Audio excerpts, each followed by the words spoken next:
The 2019 Successful Farmer Series is archived online, and we've posted a link on the Market Journal Facebook page. It's time for this week's trivia question, and maybe your child or one of your grandkids likes to color with crayons. A lot of crayons are made from wax, but some are made from soybean oil. This leads into today's question about how many crayons can be made from 1 acre of soybeans. Is the answer 27,000, 44,000, 65,000, or is it 82,000? Make your guess, and I'll have the answer after Al's forecast. Well, color me excited for this. Time for markets, and we've got Mike Briggs from Briggs Feed Yard out in Seward, Nebraska back on the show this week. We had a lot to talk about, and I began by asking him what impact the trouble in D.C. has been having on the cattle industry. It put us in a little bit of a disadvantage because you didn't know what the positions were as far as the Board of Trade was, as far as where were the funds, because anymore it's pretty important to know which side of the market the funds are on. The other thing that was probably most needed in my mind is we weren't allowed to see the weekly slaughter weights. So the packers have known for 2 months that weights are declining. We assumed they were declining, but we really didn't have any proof of that. Well, now, as those reports catch up, we can kind of see that carcass weights are dropping fairly rapidly. And one thing I thought that was interesting with the grain reports that came out, so the corn used for feed number was lowered by the USDA. So why do you think that is, especially when you see the big production of livestock that's still going on? Well, the corn feed usage is the one column that they really can't measure.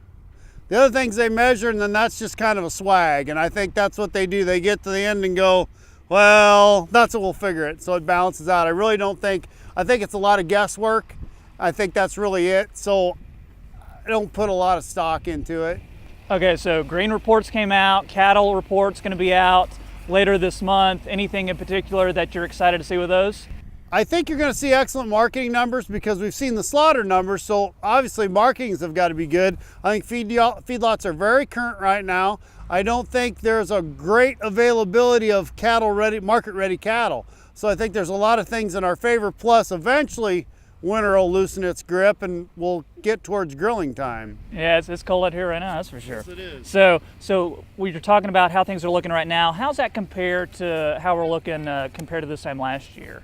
Well, you know, we've seen a big upswing in our economy, and anytime people have a little more money in their pocket, they seem to want to upgrade their protein choices, so that really favors us quite a bit because you don't see the demand in chicken like you usually do. So it's been nice. It's been a nice uptick for us. I don't know if we can continue that. I think a lot of the increase is going to have to come from the export markets going forward.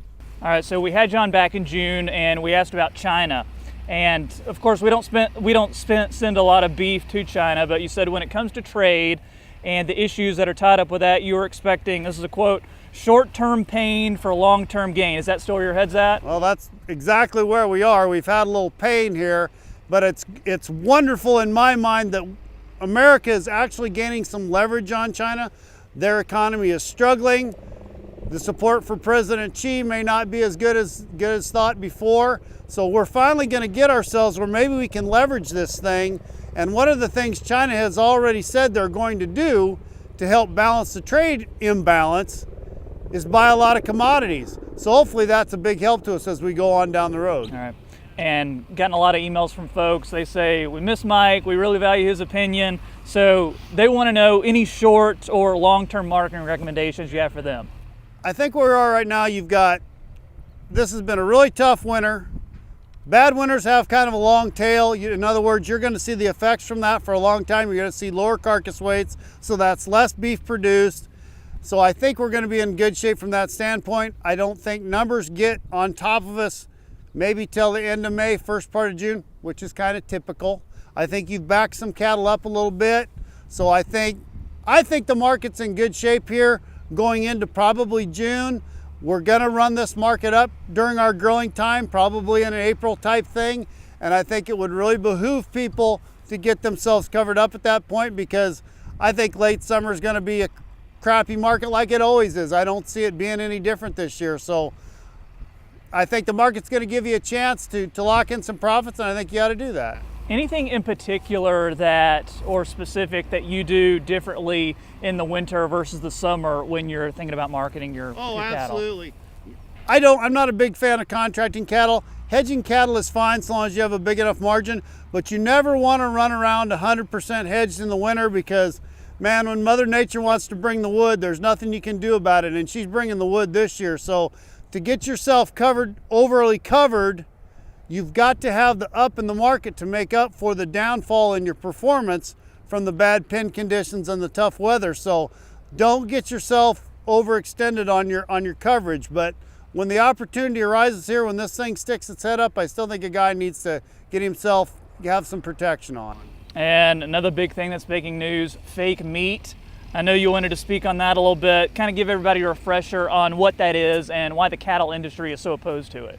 Fake meat in my mind is anything that is not the muscle of an animal. So if it's a soy protein or some kind of vegetable protein, or if it's grown in a test tube somewhere, that's not meat.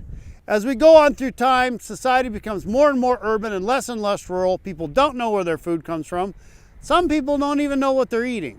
So it's pretty easy for a manufacturer to maybe throw some confusion in there and people aren't getting what they think they're getting or what they really want. And I think it's important to differentiate our product as real beef and not something that was grown in a test tube or grown out of the ground. So last question, what's your prediction over the next several months? Well, I still think, like I said earlier, I think we're going to have a nice up into the spring. Then I think at some point we're probably, you're going to run into the dog days of summer, and I think that's going to hurt demand, and we're going to have a lot of cattle during that time period.